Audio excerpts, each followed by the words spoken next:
Hiya interweb, Girl Gems here with a catch-up commentary over a now ancient game from my vault. I'm really not sure why it's there, so I'm just hoping it's not too embarrassing.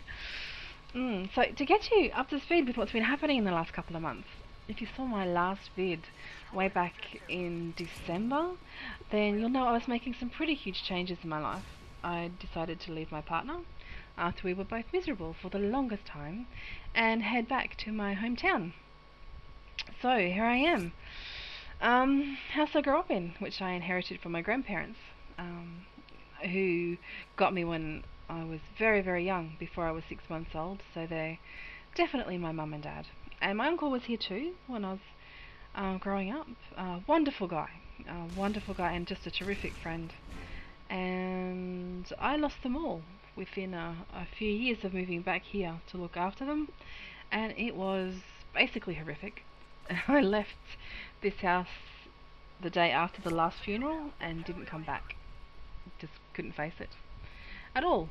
But then when things got desperate up north, I had this beautiful house to come back to.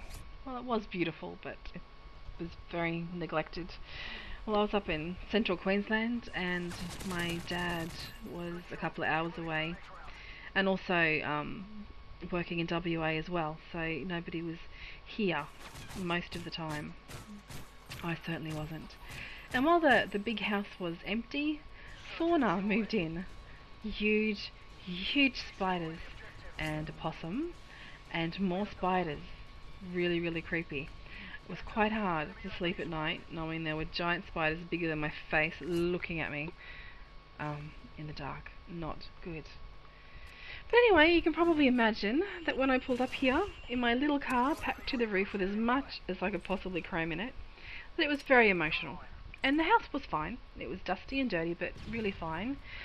Just big and empty, and it came as a bit of a shock, I guess. It was hard to come to terms with being on my own, and being on my own here specifically.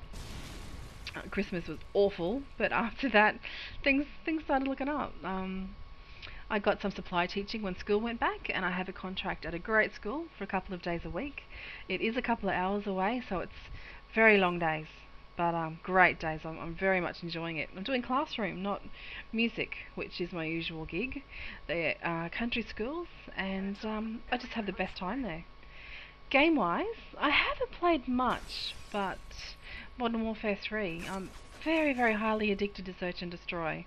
I think it's because every game is challenging and different from the last, and I've always been a FPS objective player, and as with Black Ops, I'm loving Search. Not long after I got here, I left the team I was in. You'll see the clan tag in the thing is theirs. That's how old it is.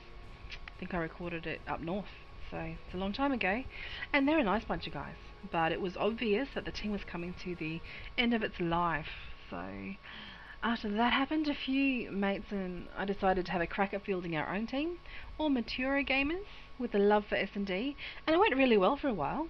But unfortunately, the problem with having games and a team with people with families and responsibilities is that life stuff is going to get in the way.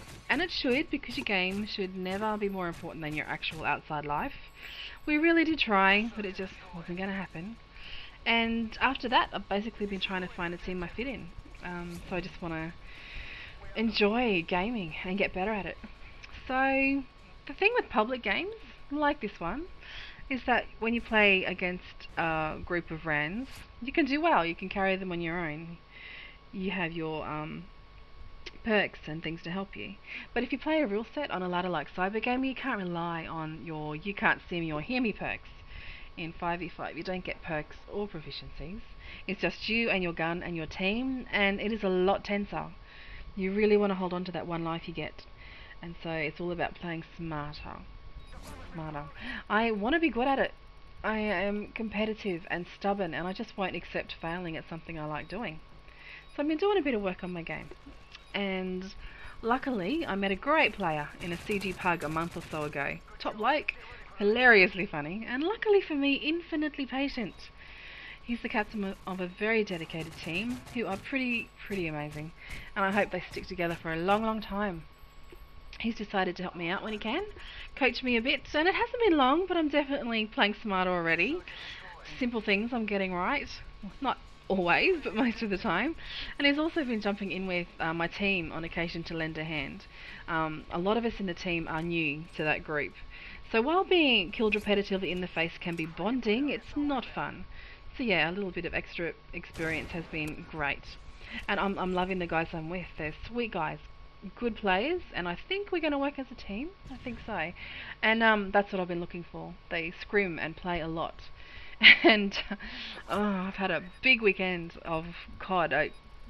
Saturday night I stayed up, got on late and stayed on all night and playing the double EXP, and then in the morning friends from New Zealand jumped on and it was just all crazy because I was just ready to go to bed and they wanted to play, so I played COD pretty much for 24 hours. I had scrims, then a fours match, then an S&D match, or maybe the other way around, and then more scrims, and it was all about the COD all day Sunday. And then I stopped to eat and play some LOL with a mate, and I'm not sure about that. Not sure, but I can see the appeal, I guess.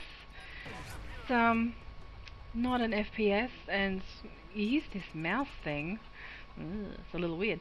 But I used to play Guild Wars, so it's not as cool as that. But it's quite more complicated than that, even though it doesn't really look it. I don't know if I like it. We'll see. So anyway, that's it. That's up to date, and I promise not to be slack.